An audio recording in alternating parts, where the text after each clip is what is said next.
طارق جمیل صاحب کا واقعہ ہے. ایک شخص آیا مجھ سے ملنے کے لیے, خواجہ سرا ہے. میں تو پہلی دفعہ زندگی میں کوئی خواجہ سرا مجھ سے ملا. میں سمجھا کہ پراپر آدمی, اتنی بڑی اس کی داڑھی اور رنگ ماشاءاللہ بڑی مردانہ وجہ.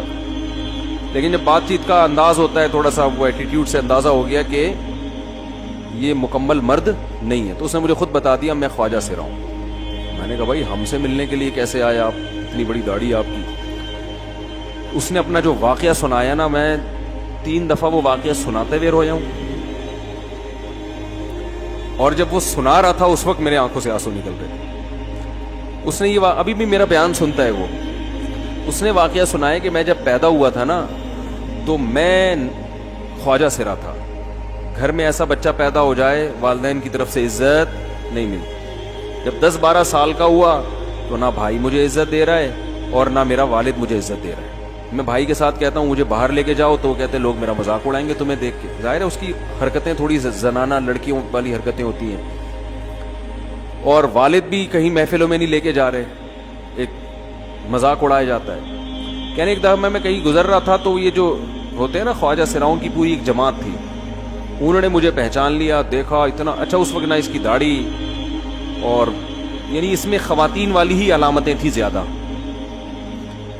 تو انہوں نے مجھے کہہ رہے اتنی عزت دی, کھانا کھلایا اور اپنے گرو کے پاس لے کر گئے. اور گرو نے کہا کہ تم ہمارے ایجنٹ بن جاؤ, ہم تمہیں پھر اب ڈانس ماس کروائیں گے, آدھے تمہارے آدھے ہمارے, جو بھی اس کا سیٹ. کہہ رہے مجھے پہلی دفعہ کہیں عزت ملی. تو لیکن میرے ابا کو پتہ چل گیا تو ابا نے لا کے طبیعت سے کوڑ دیا کہ دوبارہ ان میں نہیں بیٹھنا. ٹھیک ہے ہم نے توبہ کر لی بھائی, یہ برے لوگ ہیں, ڈانس ماس اچھی چیز نہیں ہے. ٹھیک ہے. تو اب کیا ہوا, کہتے ہیں کہ پھر جو ہے نا کچھ دنوں میں کہیں کسی سے جھگڑا میرا ہوا کسی بات پہ, تو اس نے انتقام لینے کے لیے شکایت لگا دی ابا کو کہ یہ دوبارہ ان کے پاس گیا. حالانکہ وہ جھوٹی شکایت تھی. اب ابا کو لگا کہ یہ صحیح کہہ رہا ہے جس نے شکایت لگائی ہے, کیونکہ شبہ تو تھا نا ابا کو دوبارہ جائے گا. ابا نے پھر مارا. کہہ رہے میں بول رہا ہوں کہ میں نے یہ کام نہیں کیا, میں نہیں جا رہا ان کے پاس, میں نہ ناچ گانا سیکھ رہا ہوں, کچھ بھی نہیں. لیکن ابا نے اس کی باتوں میں آ کے انکوائری نہیں کی ہوگی پوری, وہ سمجھے ہوں گے کہ بھئی ایسا ہی ہے. تو ابا نے پھر کٹائی لگائی. اس کے دل میں منفی جذبات پیدا ہو گئے اور یہ گھر سے بھاگ گیا کہ بھئی مجھے ویسے تو عزت نہ یہاں مل رہی ہے اور میں اب ذلت برداشت بھی کر رہا ہوں تو بھی. کہہ رہے میں وہاں چلا گیا. تو جب میں وہاں گیا ہوں نا خواجہ سراؤں کے ہاں, تو وہی گرو اور ڈانس, اور پھر اس نے مشہور کچھ ایکٹروں کے نام بتائے جن کے ساتھ ہم ڈانس کرتے تھے. اور پیسے آنا شروع ہو گئے, آدھے گرو کی جیب میں آدھے ہماری, اور ہٹو بچوں. لیکن ظاہر ہے یہ کوئی عزت دار راستہ تو نہیں ہے نا. کہہ رہے ہیں کہیں سے تبلیغی جماعت میں حضرت مولانا طارق جمیل صاحب آ گئے. انہوں نے اجازت مانگی, ہمارے گرو کو پیغام بھیجا بھائی مجھے ایک دفعہ یہاں آ کے دعوت دینا. تو اس نے اجازت دے دی, آ جاؤ بھائی. بیان کیا, ان کو سمجھایا بھائی یہ زندگی نہیں ہے, اللہ کی سیروزے کے لیے بہرحال ترغیب دی. کہہ رہے ہیں میں تیار ہو گیا, باقی لوگ تیار نہیں ہوئے, میں تیار ہو گیا. کہہ رہے میں نے گرو سے اجازت لی, اس نے کہا جاؤ لگا لو سیروزہ. تو کہتا ہے کہ جب میں حضرت کے گھر پہ گیا ہوں نا تو حضرت پہلے سے دروازہ کھول کے ایسے انہوں نے دونوں بازو پھیلائے ہوئے تھے استقبال کے لیے, پہلے سے کھڑے ہوئے تھے علماء کے ساتھ.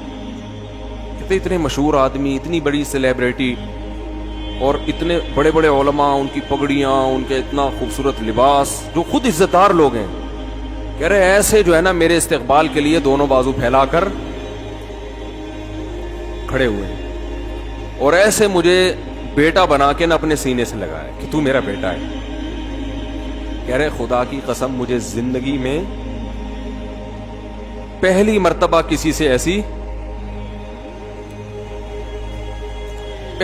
ایسی عزت ملی مجھے کسی سے, اور اس عزت دینے میں مولانا کا کوئی مفاد, بولو بھائی, کچھ بھی, بلکہ ذلت ہوگی نا. لوگ کہتے ہیں خواجہ سرا کو بیٹا بنایا ہوا, اور اس وقت تو اس میں بیچارے میں کچھ زنانہ سی علامتیں بھی تھیں.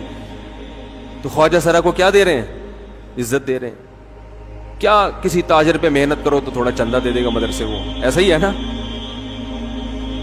اور کسی افسر پہ محنت کرو تو تعلقات کیا ہو جائیں گے, جب وہ دین پر آئے گا تو اس سے کیا فائدہ. تو باپ ایسے ان لوگوں کو ریجیکٹ کر دیتے ہیں. بھائی اپنانے سے کہہ رہے مجھے یہ اپنا رہے ہیں، ایسے سینے سے لگایا انہوں نے، اور مجھے سہروزے کی جماعت میں اپنے ساتھ لے کر گئے، کھلاتے تھے، بڑا خیال رکھوایا میرا۔ کہہ رہے اس کے بعد پھر میں نے گرو سے اجازت لی، وہ گرو چھوڑتے تھوڑی، ان کو پیسے ویسے دیے، جان چھڑائی نا، وہ بھی غلامی کی طرح نکلنا پڑتا ہے، پیسے دیے پتہ نہیں کتنے لاکھ یا کتنے ہزار روپے، وہاں سے پھر نکل کے 4 مہینے اس میں بھی خیال کیا، تو پھر تبلیغ کے بزرگوں سے ملا، پھر انہوں نے پورا مجھے بتایا کہ بھائی تم یہ علاج کرو تاکہ تمہارے اندر یہ زنانہ علامتیں ختم ہو۔ تو وہ علاج کر رہا تھا ماشاءاللہ، اس انجیکشن لگے، انجیکشن میں ڈاکٹروں کی بھی مدد کروائی۔ یہ ایسی این جی او ہے میرے بھائی جس کو کوئی بھی این جی او نہیں کہتا، نہ ان کے کوئی اشتہار آ رہے ہیں، کتنے لاکھوں لوگوں کو اس طرح سے یہ لے کر بھی آئے اور ان کے مسائل بھی حل کیے، مگر نہ کوئی ویڈیو بن رہی ہے، نہ کوئی اشتہار آ رہا ہے۔ یہ تو اس نے خود مجھے بتا دیا نا، اور اس نے کہا ایسے سینکڑوں لوگوں کے ساتھ ہوا ہے۔ تو اس کی ماشاءاللہ اب داڑھی نکل گئی، اس نے کہا آہستہ آہستہ میں اللہ سے امید ہے کہ مکمل مرد بن جاؤں گا۔ تو یہ ہے وہ دعوت جس میں آپ کا کوئی مفاد